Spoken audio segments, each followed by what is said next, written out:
내가 너희를 부끄럽게 하려고 이것을 쓰는 것이 아니라 오직 너희를 내 사랑하는 자녀같이 권하려 하는 것이라.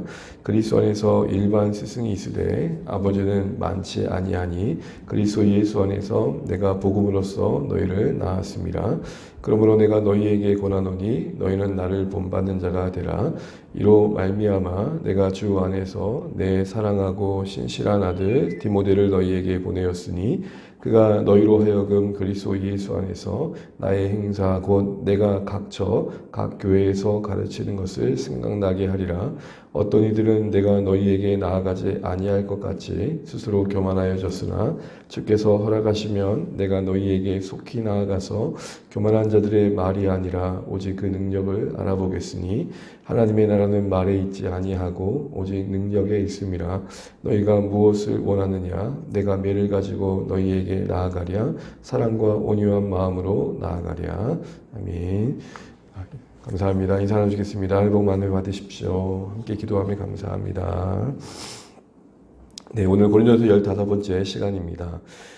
바울은 어제 자신의 그 십자가의 삶과 또 성도들의 스스로 높아진 그 삶을 비교하면서 정말 그들의 삶이 십자가로 더 가까워지기를 권면했었습니다. 특별히 오늘 그러면서 이어지기를 그 목적한 의도를 언급하는데요. 14절 말씀 다시 한번 보시게 되면 내가 바울이죠. 바울이 교회를 향해서 부끄럽게 하려고 그런 권면을 했던 게 아니다라고 말을 하고 있습니다. 여기서 부끄럽게 하려고 하지 않았다는 말에 그 말을 했던 그 의도 속에는 그거를 그렇게 받아들인 사람이 있었기 때문이겠죠. 바울이 우리를 이렇게 뭐라 그럴까요? 세상 말로 말하면은 지금 감정적으로 맞대응하고 있다. 왜냐하면 교회 안에서 바울의 거리를 무시하는 부분들도 있었기 때문에 거기에 한 맞대응으로 세상 말로 말하면 우리에게 쪼그려가지고 무릎 꿇게 하는구나. 이렇게 이야기할 수 있는 부분들이 있었던 것이죠.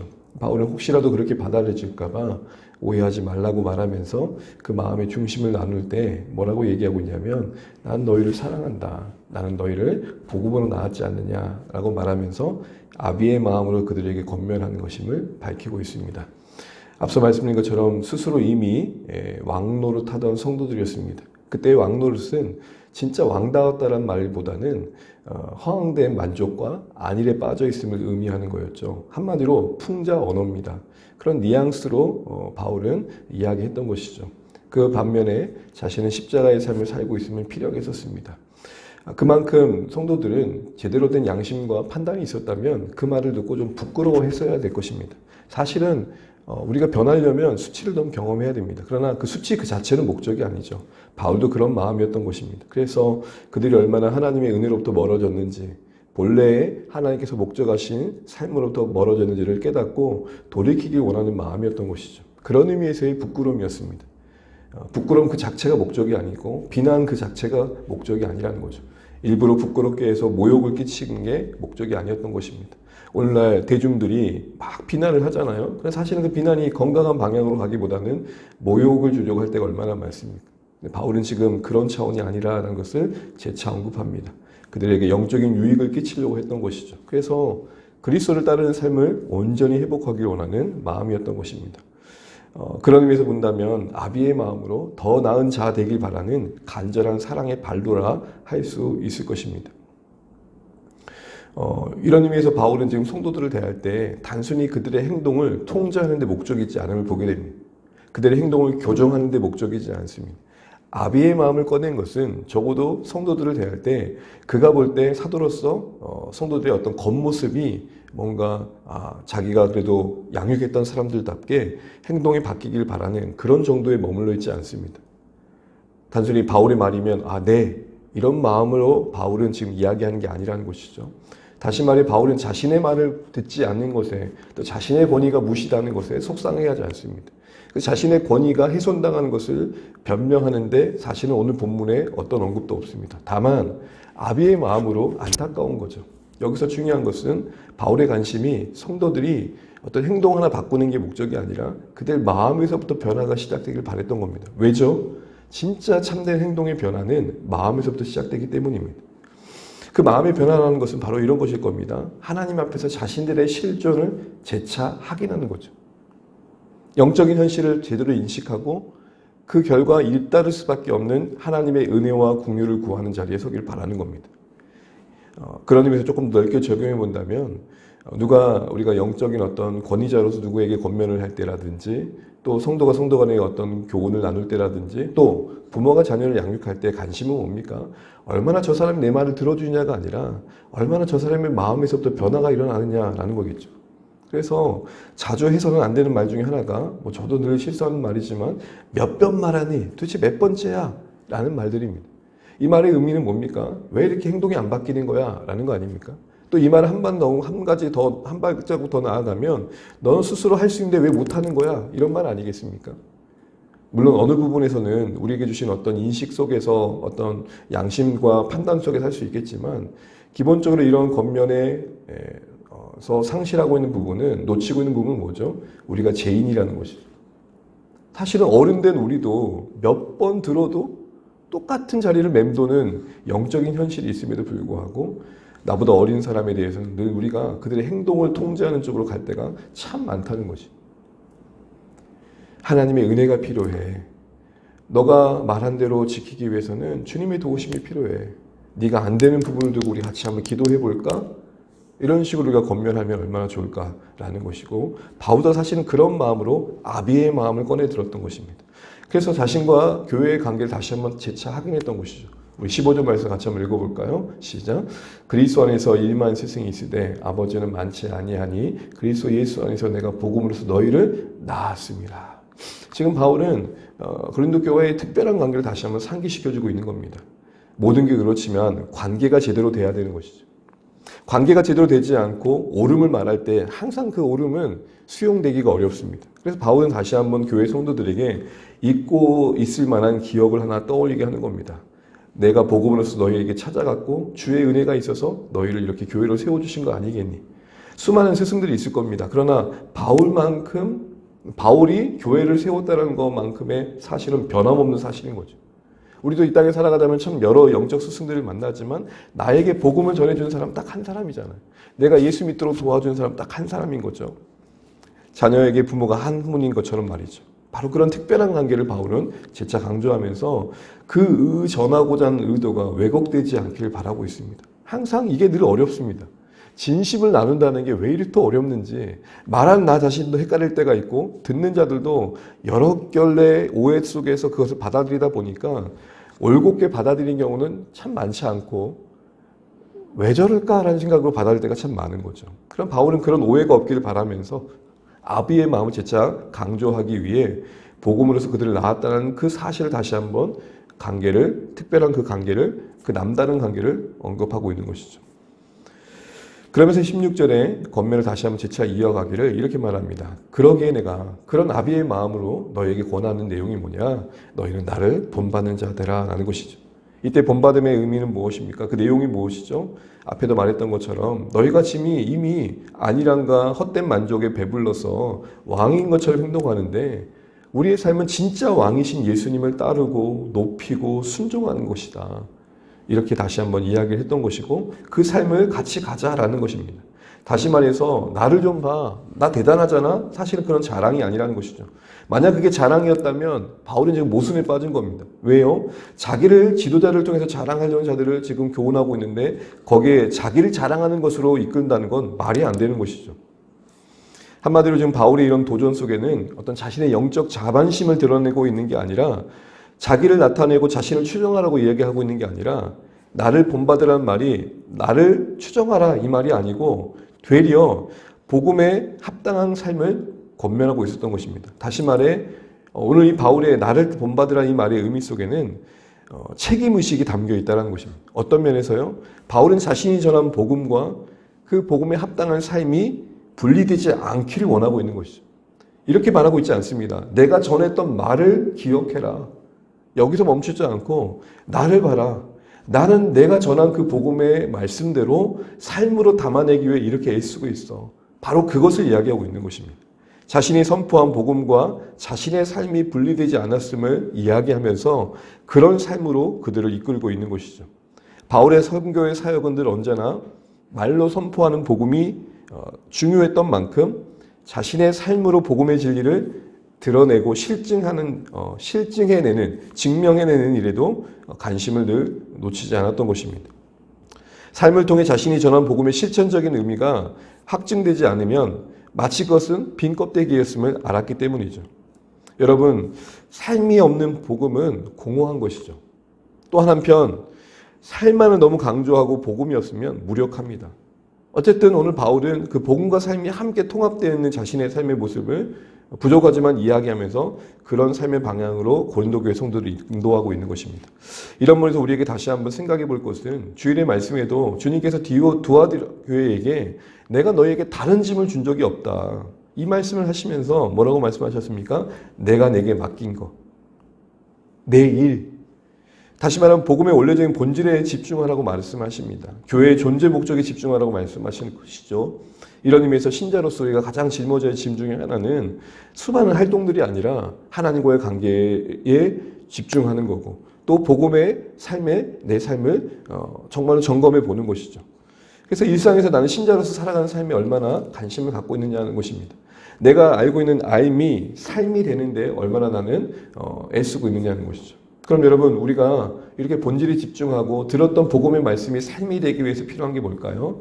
오늘 바울은 자주 묵상하고 되새김질하는 것, 잊지 않고 늘 생각하는 것임을 말합니다. 그래서 바울은 본받으라는 권면 16절 이후에 이를 위해서 디모데를 보내고, 디모데로 하여금 의도했던 것은 바울이 교회 가는 데마다 가르쳤던 복음이 무엇인지, 그 삶이 무엇인지, 그에 합당한 모습이 무엇인지를 다시 생각나게 하려고 했다라고 말하고 있습니다. 우리 17절 같이 한번 읽어보겠습니다. 이런 말씀을 하며 내가 주 안에서 내 사랑하고 신실한 아들 디모데를 너희에게 보내었으니 그가 너희로 하여금 그리스도 예수 안에서 나의 행사 곧 내가 각 교회에서 가르치는 것을 생각나게 하리라. 아멘. 여기 중요한 표현은 디모데를 보낸 목적이 생각나게 하는 겁니다. 뭘요? 바울이 지금까지 늘 교회에 갈 때마다, 교회를 세울 때마다 전했던 복음의 가르침, 그 안에는 복음에 합당한 삶도 있을 것입니다. 십자가에 합당한 삶의 방식이 무엇인지에 대한 나눔도 있을 겁니다. 그걸 다시 기억나게 하도록 디모데를 다시 한번 보냈던 것이죠. 바울이 당장 갈 수 없는 상황 속에 우선적으로 디모데라도 보냈던 급한 마음이 거기에 담겨 있는 것입니다.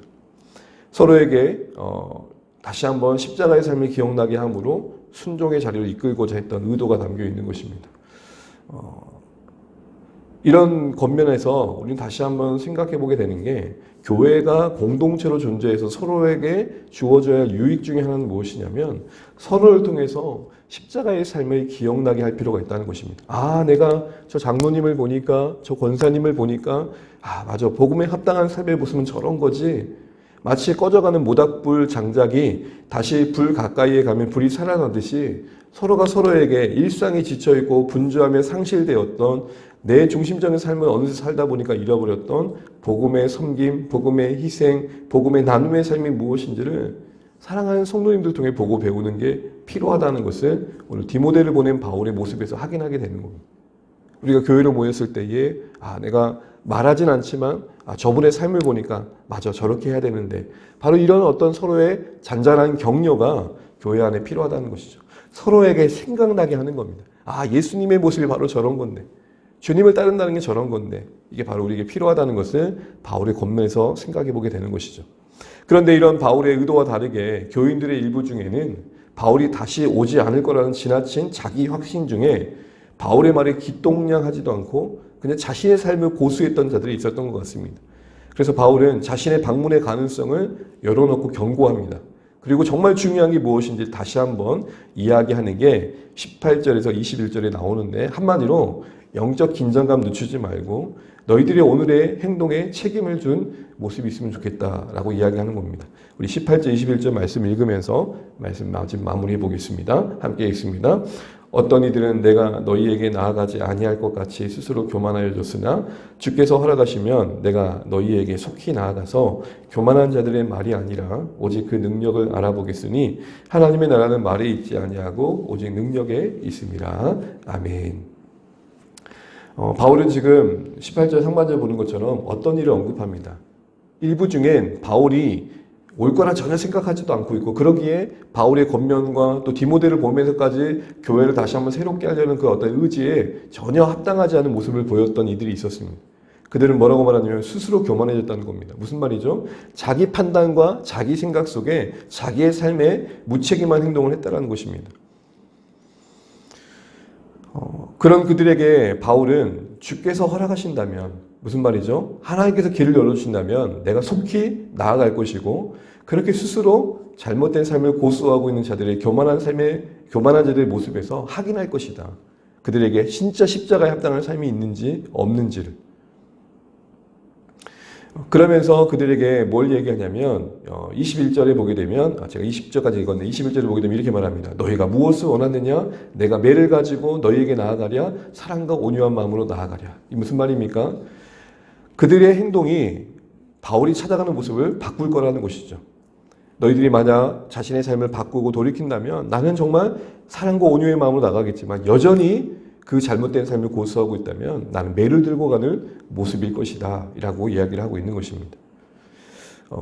신자의 삶에서 참 중요한 게 무엇인지를 바울은 다시 한번 재차 강조하고 있습니다. 그게 뭐죠? 못된 습관들, 이전의 가치관들을 고집하고 고수하는 게 아니라 계속해서 변화를 추구해 가야 된다라는 것이고, 그걸 뭘로 표현하고 있냐면 하나님 나라는 말에 있지 않고 능력에 있다라고 이야기하고 있는 것입니다.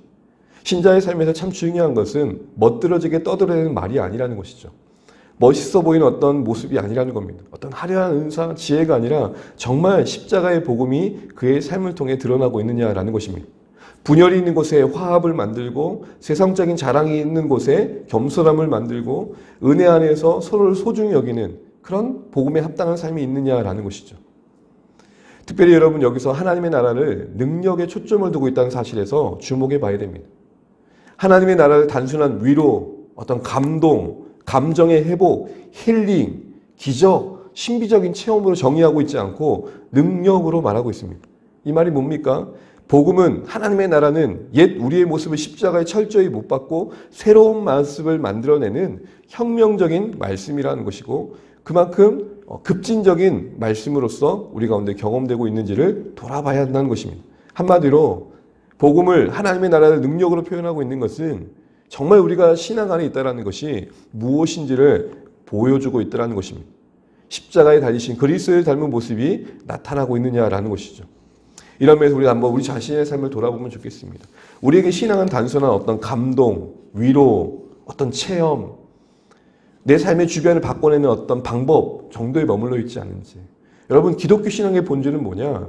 오늘 말씀의 정의대로 그 나라가 내 안에서 경험되는 거고, 그것은 능력입니다. 능력이 말이 뭐예요? 한마디로 다른 말로 말하면 십자가의 삶으로 변화되는 겁니다. 나 중심적이고 나밖에 모르는 내가 누군가를 위해 희생하고 섬기는 게 불가능한 일인데, 그 안에 하나님의 전능이 임해서 사랑의 사람이 되어가는 게 바로 말하는 능력인 것입니다. 우리는 하나님의 전능을 이전에도 말씀 나눴던 것처럼 오해할 때가 참 많습니다. 도저히 불가능한 어떤 일들을 이뤄내는 방법 정도로 이해할 때가 많습니다. 그러나 정말 하나님의 능력은 이미 우리 안에 임해서 우리의 옛 모습을 버려가고 하나님이 원래 지으신 형상을 회복해내는, 사랑의 모습을 회복해내는 그 모습에 있을 것입니다. 한마디로 하나님의 전능과 능력은 사랑인 것이죠. 도저히 사랑할 수 없는 사람을 사랑하게 되는 것, 도저히 용납할 수 없는 사람을 품게 되는 것, 바로 그것이 능력이라고 이야기하고 있는 것입니다. 여러분, 오늘 이 말씀을 다시 한번 보면서 우리가 다시 한번 신앙의 초점을 어디에 두고 있는지를 돌아보게 됩니다. 오늘 고린도교회 성도들은 자신들의 높아짐과 우쭐함과 자신들의 시선을 주목받는 데 늘 초점을 두다 보니까 바울이 안타까운 마음에 십자가의 삶을 꺼내 들었습니다. 오기도 동일한 모습으로, 비슷한 모습으로 고린도 교회와는 성격은 다르더라도 나만의 모습으로 고립된 모습이 있을 수 있는 것이죠. 만약에 바울이 우리의 삶에, 우리의 교회에 찾아온다면 손에 해초리를 든 모습일까요? 아니면 환하게 웃는 반가운 모습일까요? 이 질문 앞에서 오늘 우리 삶을 점검해 봐야겠다라는 생각을 해보게 됩니다. 더 나아가서 바울의 경고와 같이 주님이 오실 날에 주님의 손에 해초리가 들려있는 모습이어야 될까요? 아니면 고생했다, 애썼다, 수고했다, 이런 말을 들어야 할 삶의 모습일까요? 어떤 모습으로 주님이 우리를 찾아오실지를 생각해 보면서 오늘의 삶을 선택하고 살아내는 것, 그게 오늘 바울이 교회에게 간절히 아비의 마음으로 권면했던 마음의 중심에 있는 내용이 아닐까 싶습니다. 이제 말씀을 맺습니다. 사랑하는 주안의 가족 여러분, 바울은 지금 옛삶을 고집하고 여전히 하나님을 믿는다 하면서도 세상 속에 있는 가치관을 따라가고 있는 교회 성도들에게 그로 인해 만들어진 분열의 현장에 다시 한번 십자가의 삶을 들이대면서 너희들의 삶이 정말 하나님께서 원하시는 삶으로 가길 원한다라는 아비의 마음을 담는 권면을 하고 있습니다.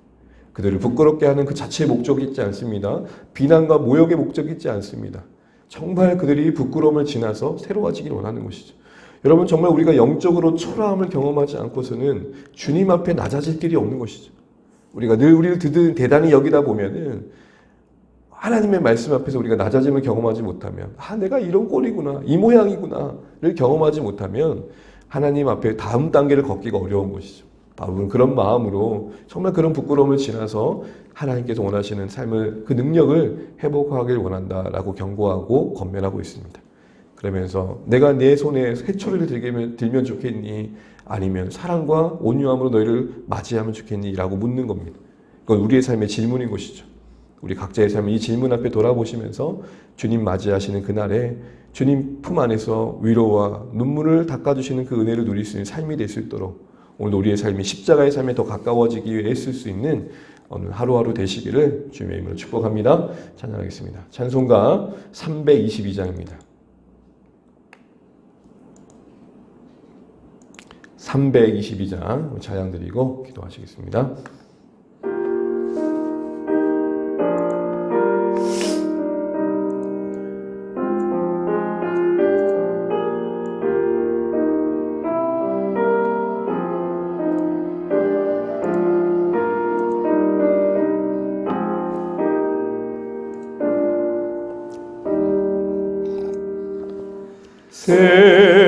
세상에 헛된 신을 버리고 하나님 이름 높여 기리세 온 천하 백성 모두 나와서 다 같이 하나님만 섬기세. 아멘. 세상에 헛된 우상 버리고 인간의 모든 부귀영화와 거짓과 불의 모두 버리고 온전히 하나님만 섬기세.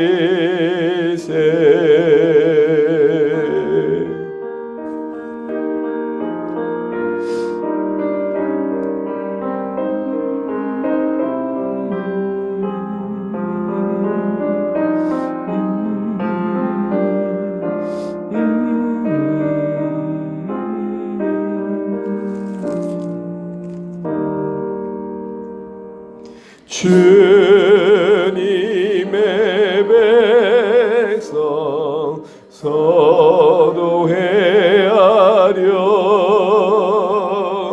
시기와 미움 아주 버리고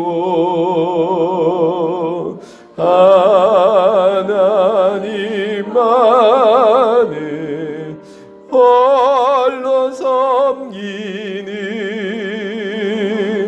천국을 어서 이루어 주소서.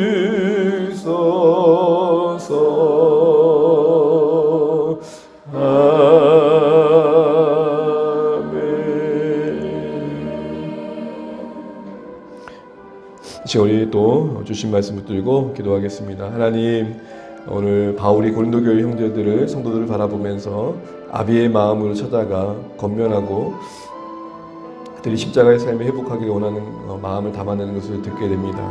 특별히 부끄럽게 하는 그 자체를 목적하고 있지 않지만 또 부끄러움을 통해서 우리 현실을 또 파악해야 되는 것들도 알게 됩니다. 우리 마음에서부터 일어나는 변화가 우리 행동을 바꾸는 참된 모습들이 우리 또 주 안의 가족들 가운데 경험되면 좋겠습니다. 우리가 또 서로를 통해서 십자가의 삶을 기억해낼 수 있는 그런 잔잔한 격려가 우리 함께하는 삶을 통해 드러나면 좋겠습니다. 또한 우리가 주님 앞에 섰을 때 주님의 손에 해초리가 아니라 정말 위로와 또 온유함과 사랑이 담긴 손길로 우리가 주님을 맞이할 수 있도록 오늘 우리의 삶에 책임 있는 자세를 회복할 수 있도록 기도하겠습니다. 하나님의 나라가 능력이라고 했습니다. 위로와 어떤 체험과 신비, 기적이 아니라 우리 자신을 바꾸는 능력입니다. 누군가를 더 사랑하고 용납하고 끌어안을 수 있는 자리에 서는 능력입니다. 좀 더 사랑할 수 있는 사람으로 세워져가는 능력입니다. 이와 같은 거 기억하면서 주의 은혜와 긍휼을 구하는 시간 되시길 바랍니다. 주 안의 가족들을 기도해 주시고 특별히 자녀들을 축복해 주시도록 기도해 주시되 이번 주 내일에 또 이렇게 1일 수양회가 유초동부가 있고 맞이하는 주일에 또 중고동부 1박 2일 캠프가 있는데 이런 사역들이 안전하게 잘 진행될 수 있도록 기도해 주시면 감사하겠습니다. 그리고 우리 아이들이 우리 다음 세대의 청소년들이 이 모든 시간을 통해 교회를 더 사랑하고 또 함께 기뻐할 수 있는 그런 작은 추억들이 하나씩 잘 쌓여갈 수 있도록 기도해 주시면 좋겠습니다. 우리 또 VIP를 품고 또 함께 하자고 했는데 이번 주까지 우리가 VIP를 제출할 때 정말 하나님 은혜 안에서 정말 섬길 영혼들을 우리가 섬길 영혼들을 작정하고 함께 한마음 되어서 이 일을 위해서 복음을 위해서 수고할 수 있는 우리의 모습이 될 수 있도록 기도해 주시기 바랍니다. 또 어려움을 겪고 있는 터키와 시리아 위에 은혜가 임하도록 고통받고 있는 곳곳에 주의 긍휼이 임하도록 또 이 나라의 민족을 위해서 하나님 또 세우신 교회들이 든든히 세워지고 선교지마다 섬기시는 선교사님들을 붙들어 주시도록 주님 기도해 주시면 감사하겠습니다. 또 각자 기도 제목까지 기도하시고 주 안에서 오늘도 승리하시는 복된 날 되시기 바랍니다. 기도하시겠습니다. 하나님 은혜를 감사합니다. 오늘 우리가 주의 긍휼과 은혜를 바라봅니다. 아버지 하나님 무엇보다도 하나님 오늘도 주의 말씀 안에서 우리가 정말 십자가의 삶으로부터 멀어진 우리의 삶에 부끄러움을 경험하고 하나님 그로 인해서 다시 한번 우리 마음에서부터 일어난 변화를 경험하기 원합니다. 정말 내 초라함을 보게 하셔서 하나님 정말 원래 의도하셨던 그 모습으로부터 우리가 멀리 떨어진 모습이 있다면 돌이킬 수 있는 마음의 의지를 주시고 새롭게 하여 주시기 원합니다. 주님 우리를 붙들어 주시옵소서. 하나님 우리 안에 은혜가 임하여 서로를 통해서 십자가의 삶을 기억하게 도와주시고 작은 격려가 있게 도와주십시오. 주님 손에 해초리가 아니라 정말로 은혜와 긍휼과 위로의 손길이 하나님 아버지 들려져 있는 주님과의 만남이 될 수 있도록 오늘 우리 삶에 책임을 다하게 도와주십시오. 주 안에 오늘 저를 붙들어 주시고 다음 세대를 축복하시고 사랑하는 가족들을 인도하여 주시며 VIP들을 품고 섬길 수 있도록 그래서 구원의 사역에 동참할 수 있도록 도와주십시오. 어려움과 고통 가운데 있는 자들을 위로하여 주시고 하나님 힘겨운 그곳에 우리가 또한 무엇을 할 수 있을지 또한 인도하시고 이끌어 주시기 원합니다. 하나님 지혜를 주십시오. 하나님 이 땅에 세우신 교회들과 선교사님들 사역의 현장 위에 은혜를 베풀어 주십시오. 예, 하나님 우리가 또 함께 있는 이재영 선생님, 박승현 하나님 또 하나님 아버지 모든 선교사님들 한 분 한 분을 지켜주시고 하나님 기억하여 주십시오. 주님 도와주십시오.